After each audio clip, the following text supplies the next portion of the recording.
حکم ہوا کہ نوح ہماری طرف سے سلامتی اور برکتوں کے ساتھ جو تم پر اور تمہارے ساتھ کی جماعتوں پر نازل کی گئی ہیں اتر آؤ،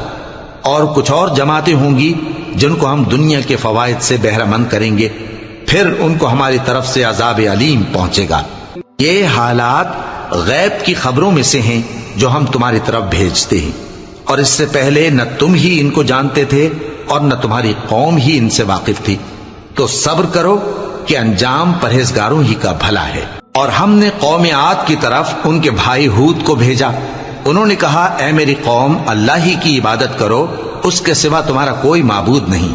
تم شرک کر کے اللہ پر محض بہتان باندھتے ہو۔ میری قوم، میں اس واعظ و نصیحت کا تم سے کچھ صلہ نہیں مانگتا، میرا صلہ تو اس کے ذمے ہے جس نے مجھے پیدا کیا، بھلا تم سمجھتے کیوں نہیں؟ اور اے قوم، اپنے پروردگار سے بخشش مانگو،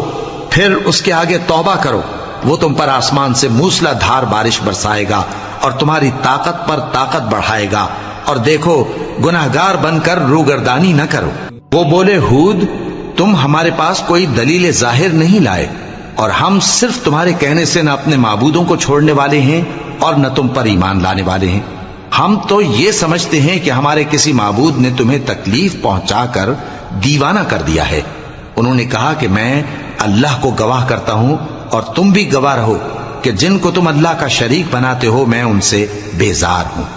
یعنی جن کی اللہ کے سوا عبادت کرتے ہو، تو تم سب مل کر میرے بارے میں جو تدبیر کرنی چاہو کر لو اور مجھے مہلت نہ دو۔ میں اللہ پر جو میرا اور تمہارا سب کا پروردگار ہے بھروسہ رکھتا ہوں۔ زمین پر جو چلنے پھرنے والا ہے وہ اللہ کے قبضہ قدرت میں ہے، بے شک میرا پروردگار سیدھے رستے پر ہے۔